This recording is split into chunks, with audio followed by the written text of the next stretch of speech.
Здравейте, колеги пчелари и пчеларки, днес ще стесняваме кошерите. Само ще ги покажа на този единия, защото на другите по съвсем същия начин ще го правиме. И дай да започваме на това. Само ще изправя телефона, че нямам стойка, извинявам се за това. Нямам друг избор.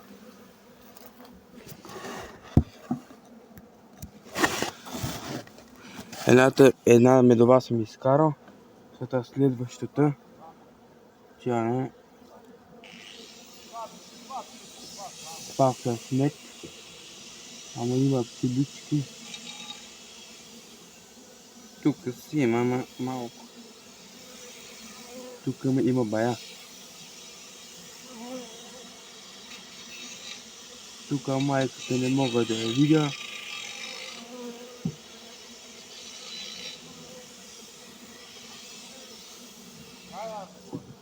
Следващите рамки. И ще сложа на всички по половинка протеинова питка, защото нямам за всички. Имам 4. Те да практически стигнат всичките. Ама няма да ги сложа всички, ама те ако ги ядат бързо, трябва да ги подсигуря в повече.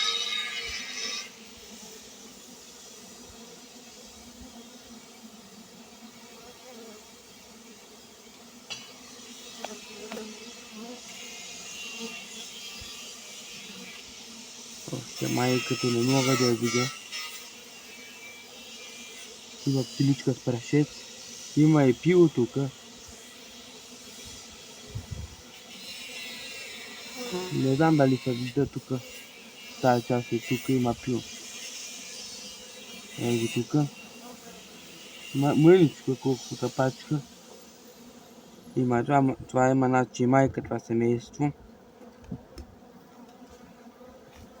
Само пушалката ще взема, само да ги пуша малко, да не ми пречат. Да действаме нататък. Значи това семейство има малко пило, втората рамка.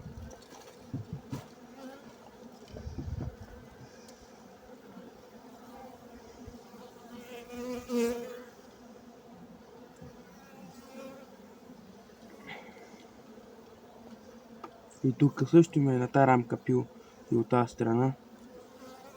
Майката за се не мога още да я видя. Тя майче белязана с син маркер, ако не се лъжа, от миналата година. Ето, да, ето тук отдолу майката. Тук има още малко пило. И това семейство сравнително добре.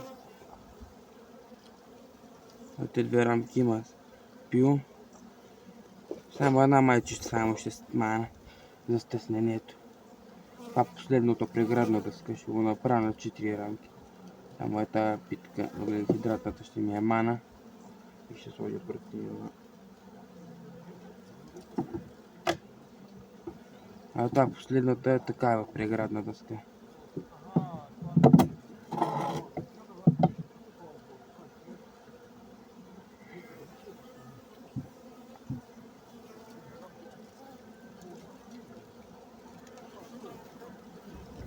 Да.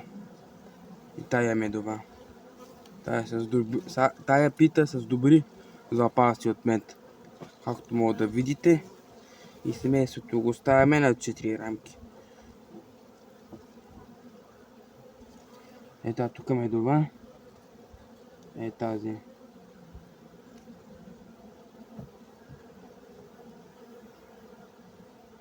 Е тази има и пило. Има и меден венец. Таван с рутурутова рамка, защото от такава отводка сме правил. Аз сме купил. И тук има пило. Тъй ги видяхме. Яйчица не мога да видя.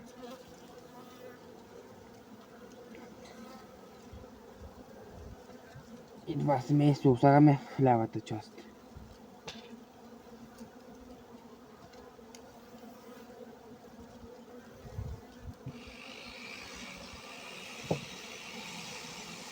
Слагането на протеиновите питки няма го снимам, защото всеки го знае как се прави. Майката вероятно някъде се скри и не мога да я видя, ама първия път видях. Да.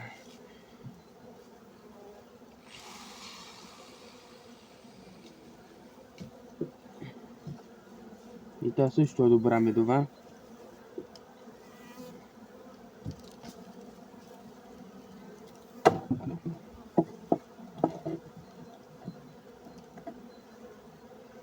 И това семейство така го оставяме да стои.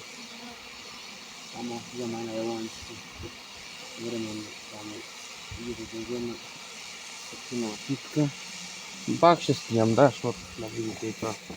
По принцип, всеки го знае как се прави. Ма аз ще го снимам.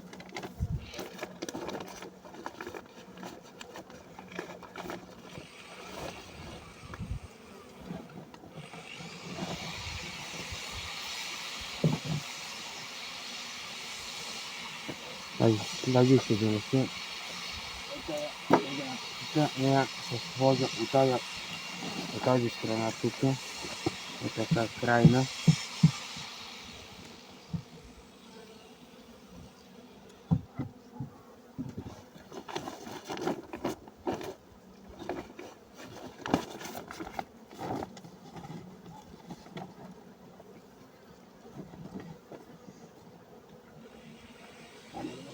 Само да му отворя магазина, потом да взема питка и вас също ще взема надолу. Да видите какви слагам. А не реклама, просто я такива използвам и от те съм доволен. Затова и от те слагам. Я само от 1 килограм имам. Бяха ми ги набарали мишки и сложих в една тенджера. Дали са там не знам, ама трябва да са там. От последния път и там ги турих.